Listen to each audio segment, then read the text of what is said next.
از دست کمچو رهبر مقامات حفظ حقوق نویه سینو شهر دوشنبه که در اول ماه نوامبر با طلب پرزیدنت امامعلی رحمان و شهردار پایتخت رستم امامعلی برای پوشاندن پرونده عذاب و عقوبت مدینه محمدجانова از منصب آزاد کردن، یکیش علاقه منصب نو گرفته است و منصب خیلی بلندتر از آنه که برکنارش کردند.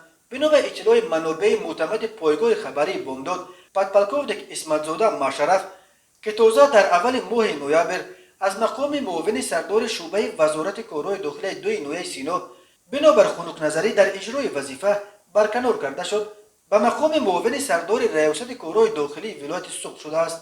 پادپالکوودک اسمتزاده نه فقط منصب بلندتر گرفت، بلکه رهبریت وزارت کارهای داخلی او را برای نتیجه های بلند در فعالیتش با مدال صداقت هم سزاوار گردانیده است. خبر داد یک منبع آگاه بامداد. غیر قابل فهم است ولی متاسفانه این خبر راست است. مشرف اسمتزاده در حقیقت به وظیفه بلندتر معاون سردار ریاست وزارت کارهای داخلی ولایت سوخت تعیین شده است. تصدیق کرد این خبر را در صحبت با بامداد یک مقام بلندپایه نهادهای حفظ حقوق که به دلیل حساسیت موضوع نشر نامش را صلاح نمیداند. یادآور میشویم مدینه محمدجانova ساکن شهر دوشنبه و کارمند شرکت میگافون آخر ماه آگوست در حالت بیهوشی به بیمارخانه آورده شد. به گفته طبیبان او را چنان بوغی کردند که چند مدت به معاینه سرش اوان نرفته است و در نتیجه یک قسم مغز سر مدینه از کار مانده است. این قضیه وقت مورد توجه قرار گرفت که فعالان جامعه شهروندی برابران کشور مراجعت کردند و جریان تفتیش را رستم امامعلی شخصا زیر نظارت خود گرفت. روز 2 نوامبر باشد پرزیدنت امامعلی رحمان این موضوع را در جلسه حکومت برداشت و طلب کرد که تمام منصبدارانی که به کروپسیا راه داده پوره گرفتند و این پرونده را پوشاندند به جوابگری کشانیده شوند. تحقیقات بعدی معلوم کرد که مقامات نویه سینو ماه سپتامبر اعمال گمانبر شونده اساسی عزیزه دولتوف همسر قانونی پرویز دولتوف یک مقام بلندپایه شرکت میگافون و دوست پسر مدینه را به قانون عفو توغری کننده کشودن پرونده جنایتی به ضد او را رد کردند.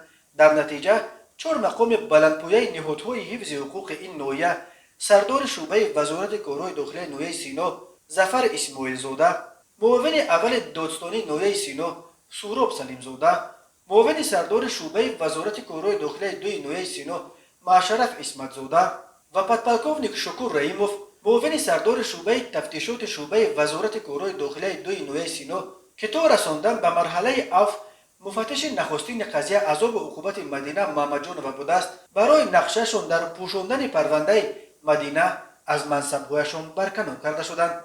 منابع بامداد میگوید به منصب خیلی بلندتر رسیدن اسمتزاده نشان میدهد که برکنار شده های دیگر هم میتوانند خیلی زود به سر دیگ برگردند. ظفر اسماعیل زاده هم حالا در اختیار کادرها قرار دارد و برایش یگان مقام نو میجویند. سهراب سلیم زاده که طوری میدانیم سال 2018 نیز با جرم کروپسیا از مقام معاون دادستان حربی گارنیزون سوخت برکنار کرده شده بود، ولی بعد چنده به مقام معاون اول پروکورور نویه سینو رسید.